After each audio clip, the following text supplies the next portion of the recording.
presenting.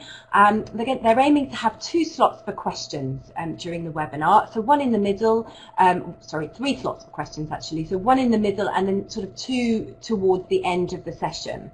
So you can use these slots really to pose questions using the chat box, which you'll be able to see in the bottom right-hand corner.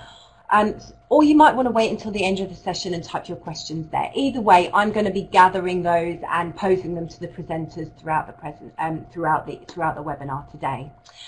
Tomorrow you will receive an email with a link to access the video and the recording of the webinar. The webinar will also be available via the Bell Foundation website as well after today. So that's enough for me. So it gives me very great pleasure to introduce Kamil Treviatowski and Catherine Brennan, who will be speaking to us today about practical actions that schools can take to support their newly arrived pupils who are also new to English. So just a little bit about them. Kamil joined the Bell Foundation in September 2018, and he holds the post of Digital Resource Developer. Prior to the foundation, Kamil spent 18 years teaching English as a foreign language and English as an additional language in Poland, England and also in Scotland, in mainstream classrooms as well. He was also an EAL coordinator at a secondary school as well as an EAL consultant and trainer. Kamil holds an MA in Corpus Linguistics and an MEd in Inclusive Education. Catherine Brennan joined the Bell Foundation as an EAL trainer in August 2018. She also works at Better Bilingual as a senior education consultant. That's in Bristol, as well as in surrounding areas there. She delivers training as an EAL Academy Associate as part of this role. Prior to this, Catherine worked as a primary class teacher and EAL specialist teacher for almost 20 years in both London and also Bristol local authorities. She has a history of collaborating effectively with education leaders, school practitioners, EAL pupils and their families to develop inclusive practice with a specific expertise in EAL provision. So that's enough from me. Over to you, Kamil and Catherine.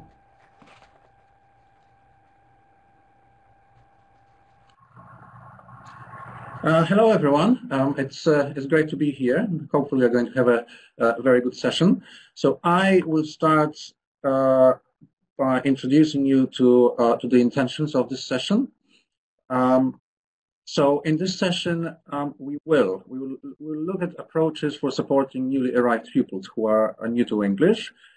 And we'll look at them considering 4 different stages, which we'll introduce to you in a second. But they are essentially the stages in time from the EAL learners' arrival at schools to a little bit a few weeks later and a few months later.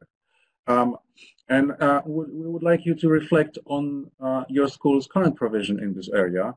So then you can take the steps after the webinar, hopefully, taking what we've learned and what we've seen here. And so that the EAL provision is in your school's structure more effectively, and also that not just yourself but also other school staff understands better how to support these learners. And finally, so that their social, academic, and pastoral needs are addressed. So now I'm just going to hand over to Catherine for just a moment to look at key principles. Thank you, Kamil. Yes, there are 3 key principles that will be underpinning all that we're doing today. First one is that bilingualism is an asset, as Kamil just said. It's a positive skill which EAL pupils bring with them, whether they're new to English or further advanced in their proficiency. And this bilingualism is always linked to identity. The ALDIC website at the end of this slide in a moment will give you further information about that. Secondly, the second principle, and linked to the first, is that cognitive challenge can and should be kept appropriately high for our new to English pupils. For example, a Syrian pupil I worked with recently who was newly arrived had very good scientific knowledge, such as the water cycle, but just didn't have that knowledge in Arabic, could express it in Arabic, not yet in English. So a pupil such as that needs cognitive challenge and need help access the curriculum, not the dumbing down. Thirdly, language acquisition goes hand in hand with cognitive and academic development. This principle is very important. We can't develop academic development without the linguistic acquisition. This is underpinned by Steve Strand's recent research from 2018, which shows that proficiency in English, the level of English proficiency, is closely tied up and linked to academic achievement and attainment. And here's the link at the bottom if you'd like to look further into that. Okay, what we'd like you to do now is to think about your expectations, and I'll hand over to Camille for this slide. Yeah, so we would like you to have a look at the first question here. So how would you like your EAL learners to feel by the end of the first 3 weeks? And can I just give you 1 minute to put your ideas in the chat box and see what we think?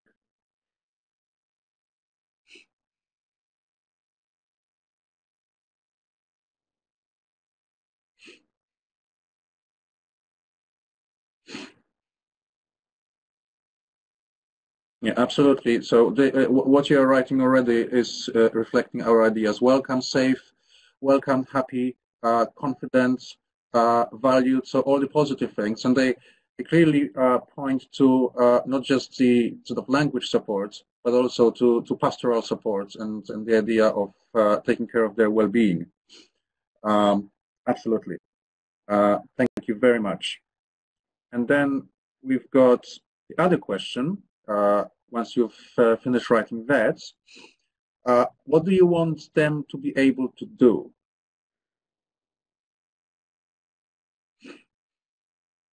And I wonder if that's ask for help, early friendships,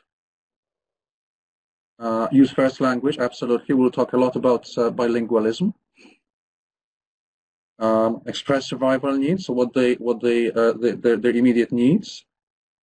Communicate their needs, access survival language, understand rules and routines. So a lot of these things that you're already putting in, we will expand on during our webinar today. But clearly we are all on the same page here. We're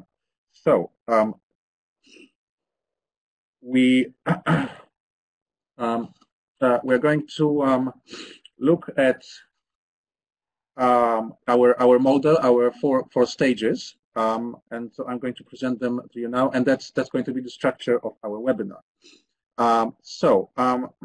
In the first stage, so with the new arrivals, we encourage you to pause and break up the induction process into manageable stages, and you may find it helpful to structure the induction process through our PAWS, P-A-W-S model here. So the 4 stages are: number 1 is P for prepare, so who needs to do what prior to admission. Number 2 is before pupils start, and that's alert, so who needs to know what before the new pupils actually starts. 3 is welcome, so who will do what during the first few days to welcome the new pupil.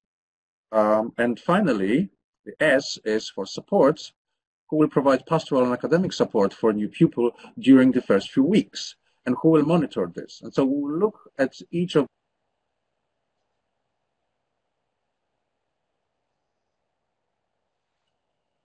these 4 stages in more detail during the webinar. Thank you, Camille. Now I'm going to hand it over to Kathy to talk about the first stage now we'll look at. The first stage of the PAWS model is preparing. And this is where we're going to consider who needs to do what prior to admission. So before the pupils even actually begun in school. In order that we have the most positive start set up for the pupil into their new school and their new education experience in the UK. So what we'd like you to do now is to actually think about that stage, but also think about the whole process of EAL provision in your school. So Give you a moment to think, and then if you could put your ideas in the chat box, thinking about procedures, policies, actions that you routinely take. These may be small, these may be larger. If you could write down what you do, thank you. And if you could say who does that, that would be wonderful too. So you might say it's the EL coordinator, subject teacher, class teacher. I'll just give you a couple of minutes to do that. Thank you.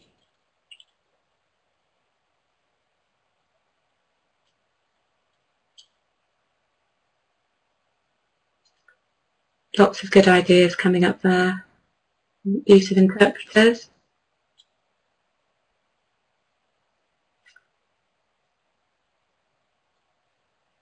Information sharing, buddying, lots of great ideas. Thank you. Please do continue to share what you're doing at the moment.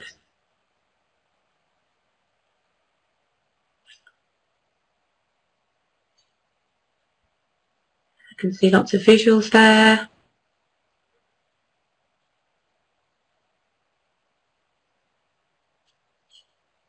Using students, using buddies.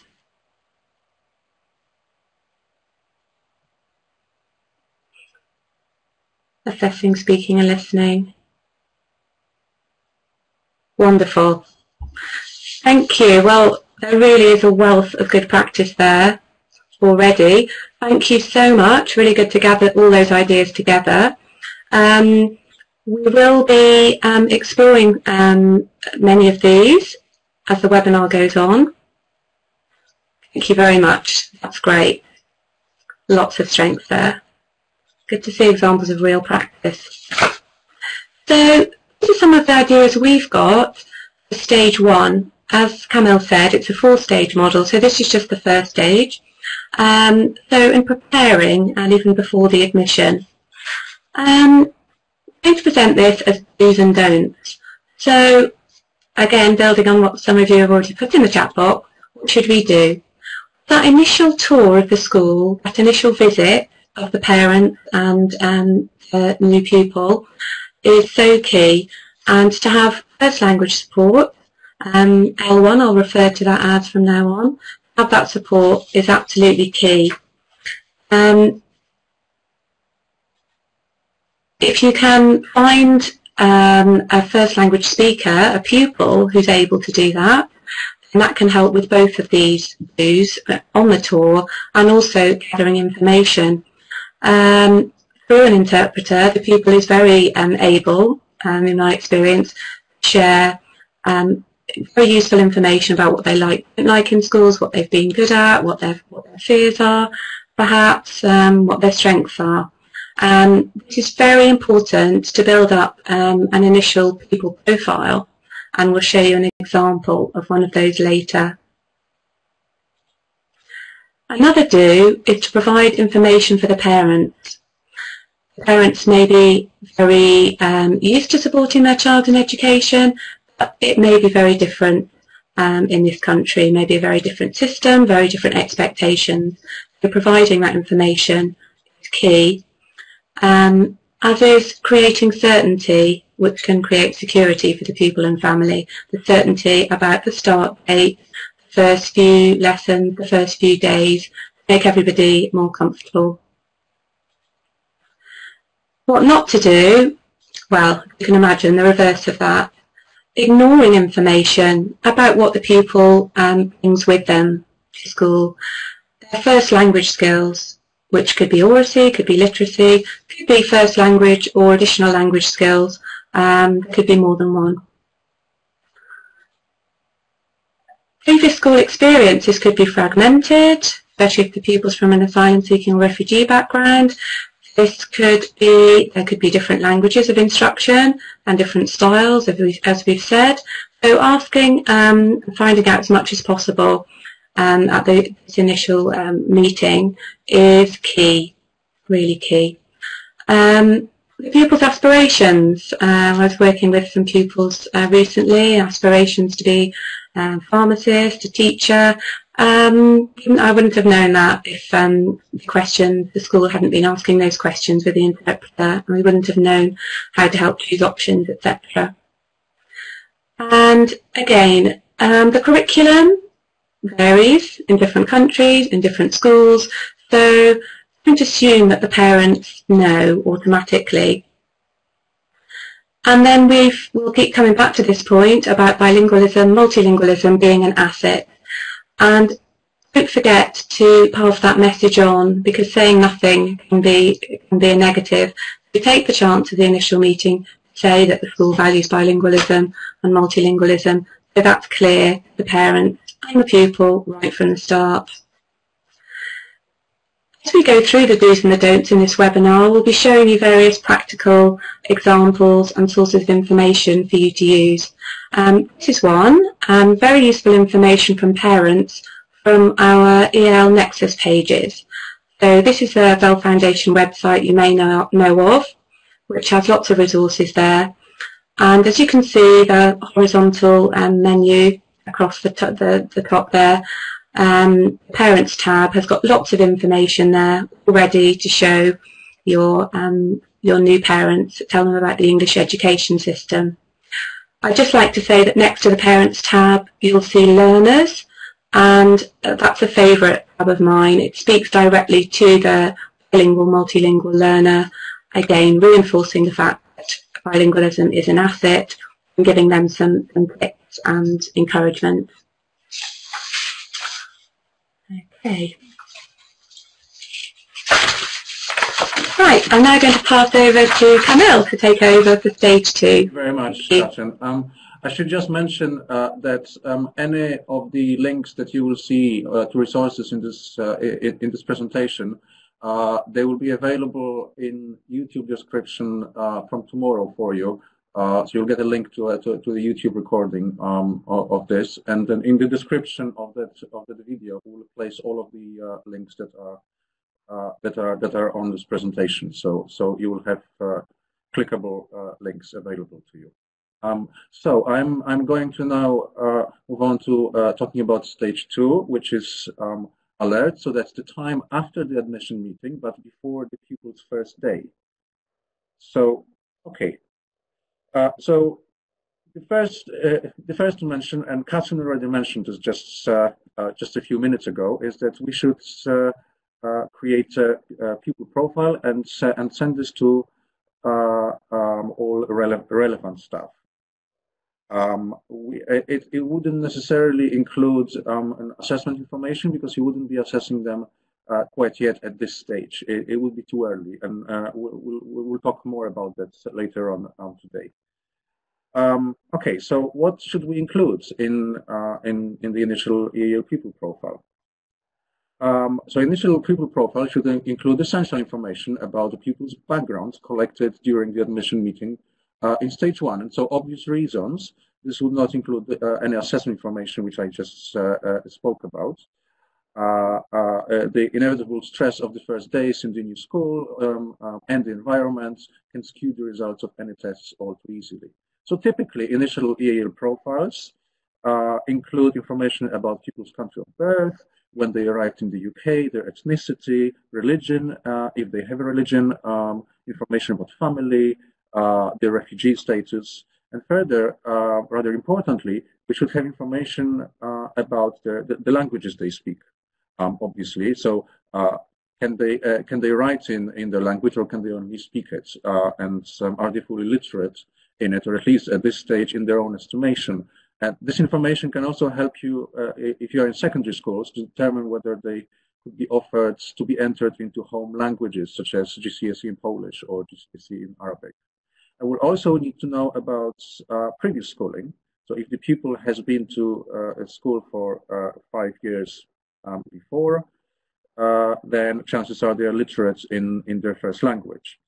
On the other hand, children with limited or no schooling before will require greater pastoral support, as they are likely to struggle more with acclimatization to this new environment.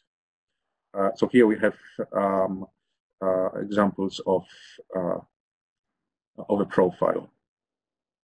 You should also find out about learners' favorite subjects, hobbies, interests, and establish some measure of their academic talents and cognitive abilities. And for health and safety purposes, we also need to know about any dietary and health issues. And we should check whether or not the learner's parents will require additional support And so are they okay with communication from school in English, or would they prefer the communication translated into their language? Which we can see in here. Now, if the parents speak little English, communication during the admission meeting can be quite difficult. So there is an online collation tool, as you can see here, available from Southeast Grid for Learning. And it's completely free, and it's a collation tool for new arrivals. You can essentially, it includes those typical admission meeting questions, but as you can see on the right here, it's been translated into several languages. And so the parents could do this on a tablet or on a laptop, and actually some languages come with audio as well. And you can then print these answers when they are finished. The system will translate them into English for you, but no personal data is held anywhere at the end of the process. Okay, so we said that we should send people to all relevant staff. Now we shouldn't send it to all staff, because that might potentially overwhelm them with too much information. So perhaps 2 pages per profile seems sufficient. And so when you consider who should receive the profiles, most likely this will be the pupil's tutor, his or her teachers, and staff perhaps such as heads of houses, heads of years, pastoral mentors, or their equivalents in your school. Now, another thing we can think about is to organize a buddy system. So before that first day, we can try and find buddies that will help pupils in their first days, that's students or learners that you can easily call upon. And you might want to delegate this responsibility. So in my own previous school, for example, this was the responsibility of pastoral mentors. And given that this is a pastoral issue, to do with pupil well-being. So here we have an example from Wokingham Schools Hub of a checklist for buddies. So you could brief the potential buddies so that they know what sort of things to communicate to the new learner during their first days. It is useful that the buddies speak the same language, but this is not always possible. So you should ensure that buddies understand what to actually say to the new learner. And so a checklist such as this might be quite useful. And on the right here, there's space for them to pick off those different things that they need to communicate and show to the learner, and then they can report back to you at the end of the process to show that it's finished. The new learner will also need some resources for their first class days to facilitate this time, practically and emotionally. And so let's have a look what this could entail. So you could use communication fans, which are laminated pieces of cards with pictures and words or short phrases that the learners can communicate their basic needs, such as, can I go to the toilet, when it's lunch, I have a stomachache, and so forth. And the pictures should be obvious to the learner. As the learner is new to English, they relieve them of stress to find new words or translate things in case of basic needs. But the same fans can also be used by the teacher to communicate what needs to be done. So for instance, the coat communication fan that you can see here on the right, this could be used to say that the coats need putting on or taking off. And the lunch one could be used to say that the class is dismissed for lunch now. These are the teachers' communication fans. They are slightly larger there. We can also give our learner a visual timetable to ensure they understand what happens in the day. Most schedules provided by schools are text-based only, and this might be a barrier for the learner. So the inclusion of pictures should have to remove the barrier. And you could always translate the English words for the learner if you'd like to, of course.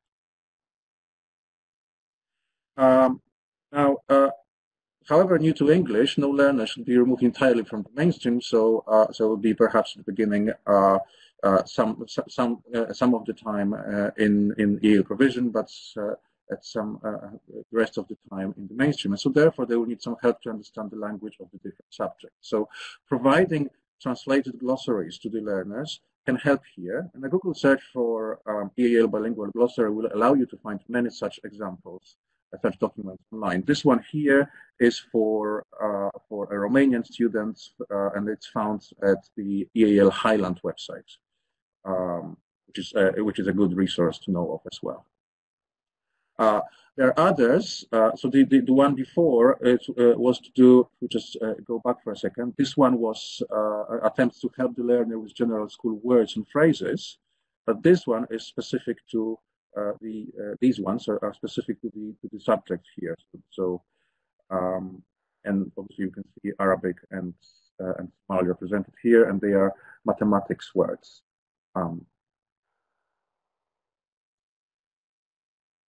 Okay. Now, what we suggest that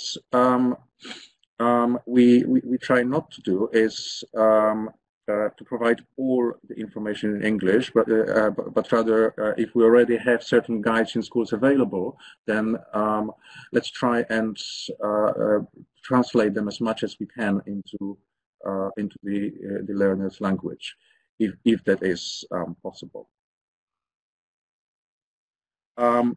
The learners' first days in the school are very important, and so if they do not feel adequately supported from their first day, their motivation might be affected. It is therefore quite important to think about, especially in those first days of their day, from the morning to the time they leave school. And so, if you are a person with responsibility for organizing support for EAL, a simple template such as this, on which you would write notes, could help.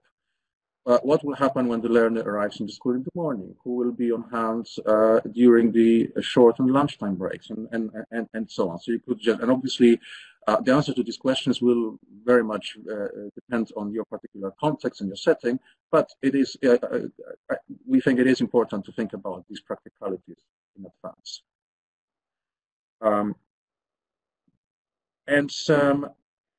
We should also think about when the learner, before the learner first starts, those additional essential arrangements, such as PE kits, concessions, establishing whether the learner would travel to school by public transport, public bus, whether or not they would need a place to pray, and perhaps there are some medical or dietary requirements as well. And you should not plan for any summative assessments on the pupil's first day, and therefore there's no need to plan for this at this point. By this, we do not mean only EAL assessment itself, but also reading and spelling and numeracy assessment on the first day. This is likely to unsettle the learners and might simply produce inaccurate results as well. And so we suggest that this is left until at least 2 weeks into their time in the school, when they will be more settled. Okay, so now, as we said, if you have questions, we are going to try to answer one or two. Okay. So Camille and Catherine, I think people are going to be using the chat. There are a couple of questions that I've picked up. Somebody has just asked about what to do. You were talking about translated materials and what to do if a child doesn't read in their own language. So some people have put some suggestions, for example, using iPads so they can listen, and communication plans that can maybe then go home to parents for them to talk through meaning. I wondered if either of you had any other suggestions of other things that you might do if they're perhaps not able to read in their first language. Well, there are certainly, and this is actually one that costs some money, unfortunately, but there are certainly resources from Mantralingua. So there are, I believe it's called Talking Pens, where so there's that, where and essentially what it does is you touch a piece of paper, and then it will translate what is actually there into the language. So you can basically upload a number of languages on this one electronic device. So this is certainly something that, if you are able to purchase this, and we'll put this into the links as well. So it's there on YouTube tomorrow. But that's what I would say. Catherine, yeah, you want to chip in? Yeah. Yes, there's also, we're going to show in a moment, there's a World Stories website which can be helpful. So I'll show that in a moment. also say about using bilingual staff in the school. So you may have people on your staff, or you may have parent volunteers who speak the language of the child, and you can communicate that way. And there can be a sort of, an advocate of support in those early days, both to settle but also to maybe translate without it being written. But yeah, good tips from people in the chat box. Yeah, loads of stuff going on. One more question before I allow you guys to move on. There was another question about assessment and kind of, is it not better to assess straight away so you then avoid having to maybe move classes later on? I don't know what your thoughts are on that in terms of assessment. Well, speaking from my secondary experience, doing so in the first couple of days, what I have actually found that it actually affected EEL learners who were actually not even beginners. They were definitely much better communicators from day one, but it was literally the actual experience of moving, for example, from Spain to England, and they just froze. And what we got was the results. This is actually when I stopped doing so, because the results were just completely not true. In relation to who that student was 2 weeks later when she was perfectly. So I thought, if this affects a learner who I would actually consider a stage D learner in terms of our framework, which essentially means, well, very close to fluent very quickly, and she wasn't able to do that, then I think, with new to English learners, it will be, so that would be, I can see the arguments for that, because there's certainly a lot of disruption to do with moving classes, and in secondary schools there will be bottom sets and middle sets and top sets and that situation. But I still think that it's worth waiting a little while to get those right answers. I think I'm going to stop you there, because I know you've got a lot more to get through, so I'll allow you to get on with the rest of it, but there will be more time for questions in a bit, so I'm going to put you back to your presentation. All right? Thanks, Catherine. Okay.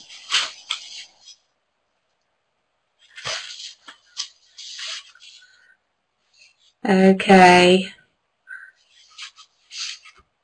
Right, so it's me now again, talking about stage 3 this time. So welcoming the people. So we've done all the we've thought about before admission in stage 1, stage 2, we've thought about admitting the pupil.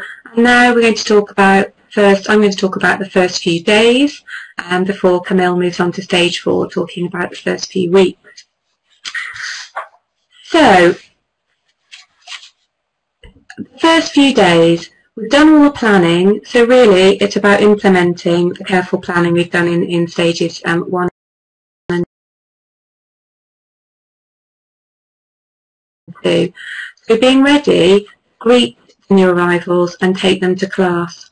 At this point, I'd like to say that if there is a senior leader who's available to greet the pupil on the first day, this is a really powerful way of showing that you value that student joining your school community. And this adult, it could be them or it could be another adult who could be a key go-to adult for those first few days. I think that can be really supportive and guiding them to their class and introducing them on the first day. We've talked a lot about buddies, having buddies, perhaps one for the classroom and then perhaps one for the playground, lunchtime, social times. So introducing them is something that's really important to do, and this will all have been planned, as will their lunch and activities for the first few lunch times. That can be a time, an unstructured time out of class, when, if it's not planned for and implemented, can be quite unsettling in the new situation. So linked to that, what not to do, there can be, sometimes there can be a case of too many buddies, perhaps changing too often, and it can be not as supportive as it could be. So to think carefully about the age of your young person, what your buddy system is like, how much they've been trained, etc., and just to consider that you're not overwhelming with too many buddies.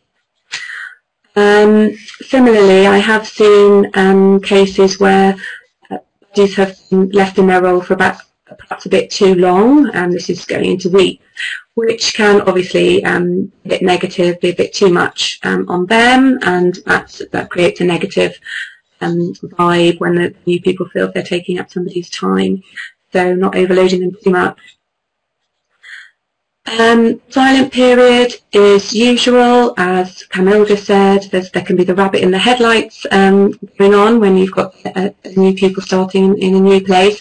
So not to worry if there's some quietness initially. And then, this is my favourite graphic here, not to forget, if we've all started a new job at some point, and perhaps you can remember just how tiring that is. New systems, new environment, so many new people. On top of that, our new arrival, new to English pupils, they've got the new language, which is very tiring in itself. So not to forget all of that. And linked with that, here is the resource I mentioned a moment ago for those pupils who may not be literate in their first language. It's on this World Stories website, and there certainly were many on here that you could listen to, and I found that new arrivals just might like that quiet time to just listen to a story in their first language, even in the early years of secondary school, and they can listen to it in English as well, and it's just a bit of time out to switch off. So you can sign up there, and you can sign up for free and have access to many stories in many different languages. So I would highly recommend that website. Yeah. And yes, now we are going to think about stage 4, the pupils' first couple of weeks after the initial first week in the new school. So that's stage 4. We're going to, this should happen in the first week already, but certainly you're going to need to think about how to structure your English language support for the learner. So we are talking about the EAL induction program here. If you want to withdraw them to a small group for some lessons for intensive English language support, then there's a question to be answered: which lessons should this be, and what will be taught in them? Which subjects are you going to focus on, or which curriculum areas? In the mainstream lessons, you might need to consider what is your capacity for providing teaching assistance support, and in which lessons will they be supported? So, and will there be any after-school clubs? Those sort of questions. And so here is a list of resources that you could use to devise your own EAL induction program. And we are going to look at them one by one in the next few slides. So as you can see, we've got the EAL Nexus here, British Secondary School Induction Pack. So there's a whole induction pack for secondary schools, collaborative learning projects, a website called EAL Hub, Racing to Literacy, Racing to English, and Learning Village at the end. So let's start with EAL Nexus. It's our own EAL Nexus website, which contains hundreds of freely downloadable resource packs, mostly for mainstream teachers working with EAL learners. You can see it's both for primary and secondary schools, those resources. We always include teaching notes for teachers. And it is quite possibly the largest, if not the largest, repository of EAL resources, and certainly free resources for the English educational context out there. The next resource that's I already mentioned is the Bristol Secondary EAL Induction Pack, and it is an excellent resource. It's quite a large resource and includes a number of lesson plans with teaching notes and resources for EAL induction classrooms, covering survival language and language used in a variety of secondary school subjects. And it also contains initial assessment materials, so for English language assessments and also for maths assessment. And there's also a welcome booklet that can be given to learners. And that includes survival language glossary. Please note, however, that this is a relatively old document, and so a lot of the materials there are very useful, but take care because some pages refer to the old QCA, a language in common framework to assess EAA learners, and that should no longer be used. It's outdated, essentially. So use it with care and pick from it what is relevant to us now. Collaborative Learning Project is a website, is a well-established website with free collaborative learning resources for early years, primary and secondary mainstream classrooms with EAL learners. So the idea is a cohesion between English native speakers and EAL learners in the classroom and promoting collaboration between all sorts of different learners. And so all resources there promote structured talk and inclusion of EAL learners in the mainstream classroom. And it is really an excellent resource, well worth familiarizing yourself with. And there's no login required, and it's completely free. EAL Hub is, as you can see, it is a paid EAL resource website. It is not free, but it is actually also not particularly expensive, and it comes at a relatively low cost, particularly for schools. It is, I believe, a relatively new EAL resource website, and but its teaching resource collection is growing. These are quite high quality resources, all printable. You also have included some visual, audio, and video resources. If you are looking for resources specifically for learners new to English, check the Tier 1 resources section. The other ones will be for more advanced learners. And if you want to see some resources before committing yourself to a purchase, then there is a free resources section with sample resources on offer. So you can see what it actually looks like before you consider paying for it. Now, synthetic phonics is sometimes taught to EAL learners in both primary and secondary schools in an attempt to familiarize them with the English phonemic system. And this is welcome, of course, but it often does not take the particular context and needs of EAL cohort into consideration. EAL learners need to learn the language, including the sound system, through contextualized content. So, for instance, stories, riddles, and meaningful sentences, rather than isolated words or isolated sounds. And so to that end, Alice Washburn, a while ago, has created Racing to Literacy, which is a program for teaching phonics specifically for EAL learners. And this is available for free online. So again, there will be a link to this under the YouTube video tomorrow. And there are 16 printable lessons, including lesson plans for teachers that you can follow with your new to English learners. Then Racing to English, two very similar titles, but this one is a CD. Again, I believe it costs at the moment £45, but it includes hundreds of printable materials, from teaching survival language through simple stories to writing opportunities. It promotes speaking first and then moving on to writing later. And there's quite literally hundreds of these, and I think you would find this very, very useful, a resource to have in your on your teacher's desk or in your drawer. And finally, there's Learning Village, which is an online piece of software, a game-like environment with hundreds of lessons available, survival language to subject-based grammar and vocabulary. The program is highly visual, and all of the language is pre-recorded. So it includes a progress tracking system that teachers can use, and access to a number of additional resources for teachers to complement the program. And in my experience, the learners have responded to it well and enjoyed using it.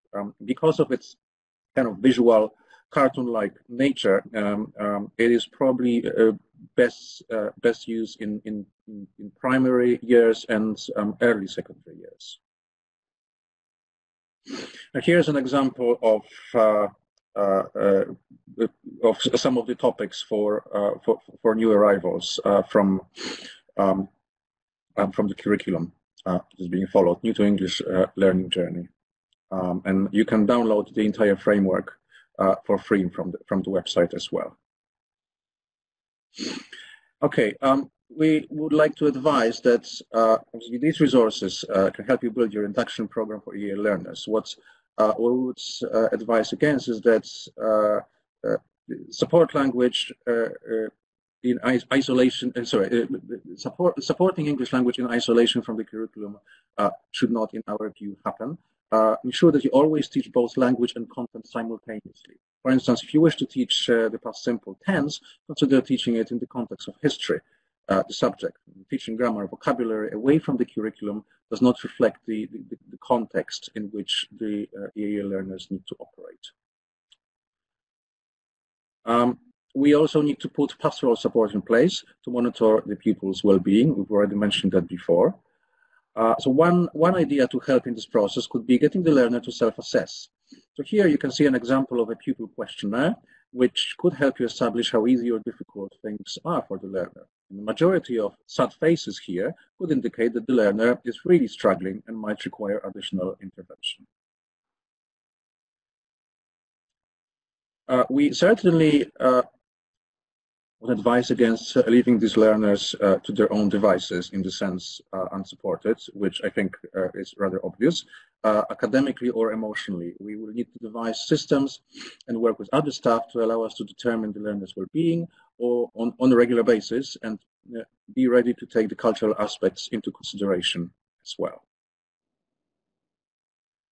A week or two into the learner's stay at the school, then we might start thinking about conducting our EAL assessment and set the learner's targets. Please ensure this is not rushed and is best conducted in a place which is quiet and free from distractions. We need to assess all the skills, so speaking, listening, reading, and writing. And ideally, you will also be able to get an idea of how literate they are in their first language. Establishing the learner's math skills is very useful. We could use that math test from the induction part we were talking about earlier. The less nonverbal the tests, the better, and so we would probably avoid word problems tests. So we recommend to us our own EAL assessment framework that is available to download for free from our website. It is also accompanied by a brand new tracker tool and classroom strategies for all the relevant stages of English language acquisition. It is advisable to monitor progress in both the English language and in subjects, not only in subjects, as language ability will impact on both the learner's ability to understand incoming subject knowledge, understanding speech and reading material, as well as their ability to express their knowledge in their own speech or writing. So these two, the English language ability and academic knowledge, are tightly interlinked. And so assessing both can inform decisions about interventions.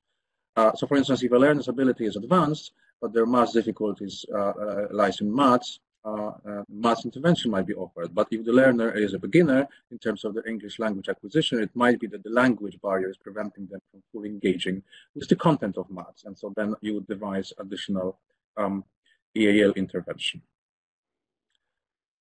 And schools need to monitor progress and adjust support where necessary. Learners remaining too long at a certain stage will benefit from additional support.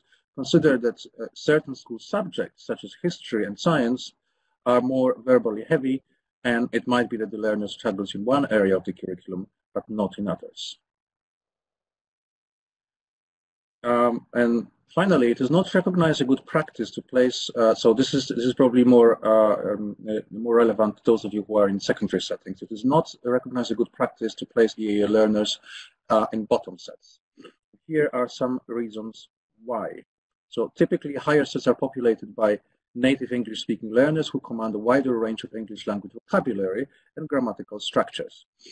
EAL learners in such classes are immediately exposed to better English language modals, and that benefits them. In such classes also, there's typically fewer issues with behavior, and so there are fewer distractions from learning. And finally, we should not confuse the English language ability with general academic and cognitive abilities of learners. The learner might be highly talented at maths, but upon arrival, the English language barrier might interfere with their usual ability to express their knowledge. So, therefore, middle or high sets are more likely to reflect their true ability related to that subject. And finally, it's important to keep in touch with parents of your EAL learners and try to enlist their support at home. And so what you can see here on this slide is an example of a typical one of the typical school letters sent to all parents, translated into Portuguese in this case. So we are talking here about letters such as detention, school trips, parents' evenings, and so on. And so you can find websites for the primary context or for secondary context out there to help translate letters for the parents. There's also something called Young Interpreters Scheme, which is essentially a program of training actually students as translators, so then they can help at events such as parents' evenings. Okay, so that's the end of stage 4. So we're going to take some questions again.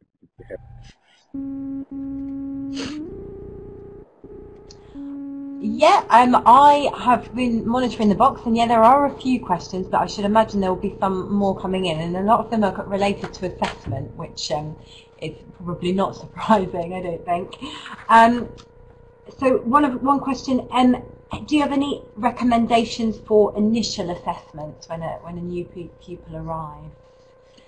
Anything you've used, or any kinds of things that you've used for initial assessment? Well, I think the Learning Village resources we looked at there, they've got the initial learning journey. I think they provide a basis for your assessments, really. But a framework, those first, those first 6 weeks in the survival language. If you Google, there are many examples like that, your colours, clothes, etc. And we would recommend using then the Bell Foundation Assessment Framework to record how pupils do on those assessments. And just to say, whatever assessment there is, if you have a first language speaker who can be part of that process, that's useful too. Kamel, well, I would just say that actually the initial assessment that is included in the Bristol Secondary Pack, which we'll send you the link tomorrow, this is actually something I did use before. It's quite simple. It's essentially has reading assessment, writing assessment. There's an opportunity to write a short story, and it's relatively, especially if for staff that might be new to assessing, that would be a very simple process to go through, and it allows for relatively easy, and quick establishing of those levels. So that's another way to go as well. So have a look at that.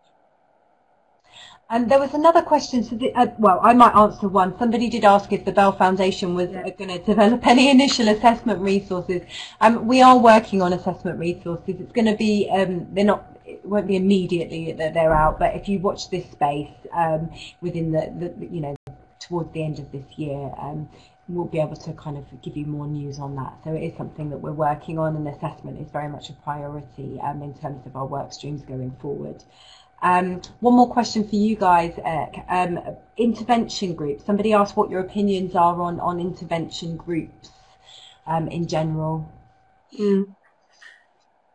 Shall I answer or start? Yeah. Catherine, yeah, you go.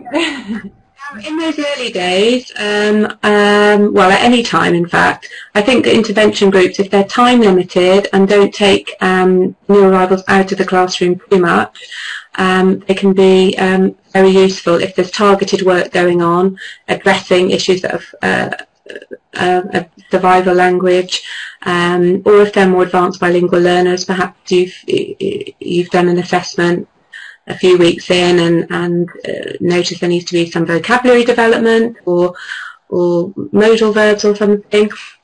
If there is discrete intervention with a clear language focus like that, and it's time limited, then I think intervention groups can be very useful.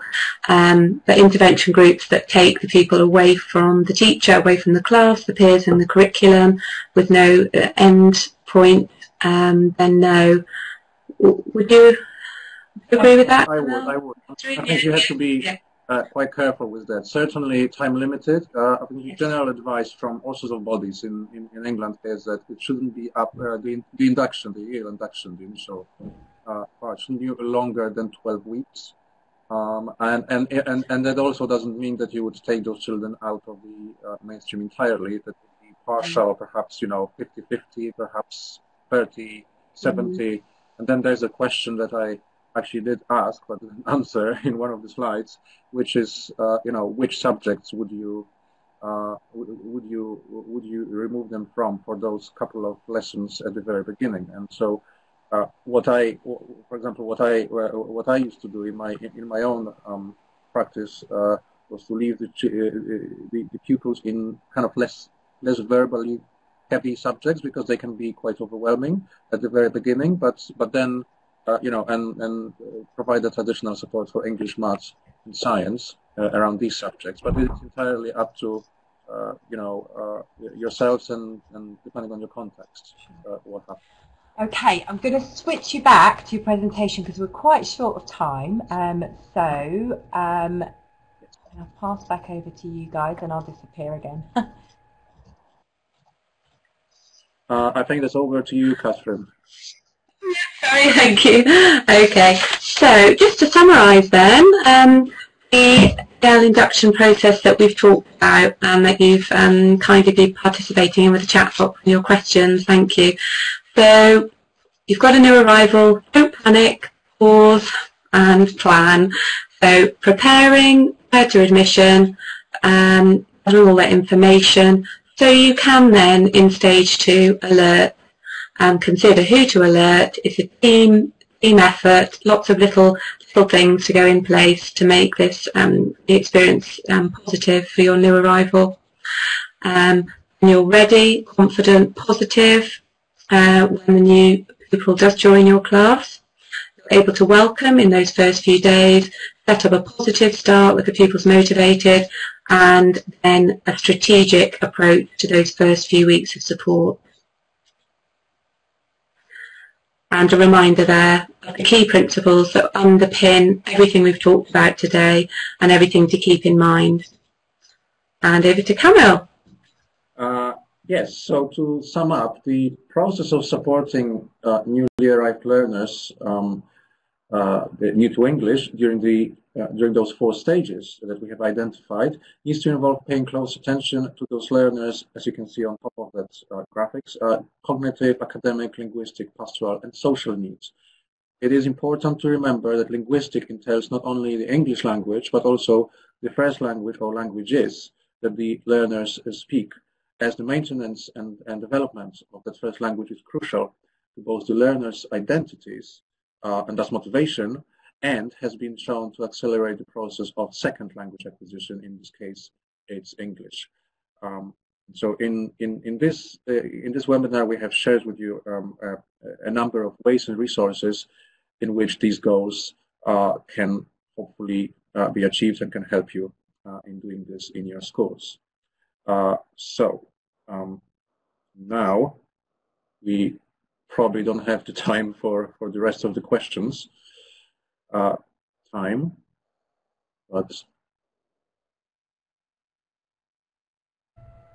Camille, we've probably got about 30 seconds, I reckon. Okay.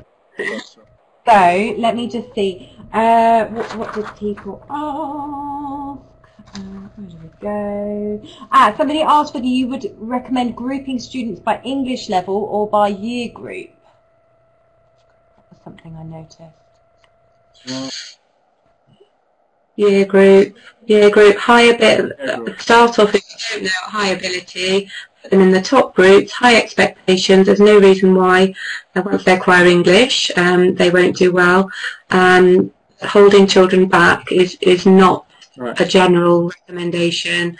Not with their peer group, socially, that's not good. So yeah, I will just quickly maybe add to that. That's really, if we consider the prior schooling history of some of the children who might have received full schooling, then that does mean that academically there will be on a par, or sometimes even better in the academic sense in terms of math, science, and so on. And so actually grading them by the English language might become less motivational to them, and so obviously they have a double job. They need to learn the English language whilst learning the curriculum, and so for that reason, I would say that they should be kept in the same year. Okay. I think we're going to have to finish there because we're a little bit over, and I'm sure people want to head off for the day. So we're gonna close there. So I'm going to round up. Just before we finish, just want to say a massive thank you to Catherine and Camille for really useful, very clear, very practical webinar. I hope everybody's enjoyed it today and found it useful.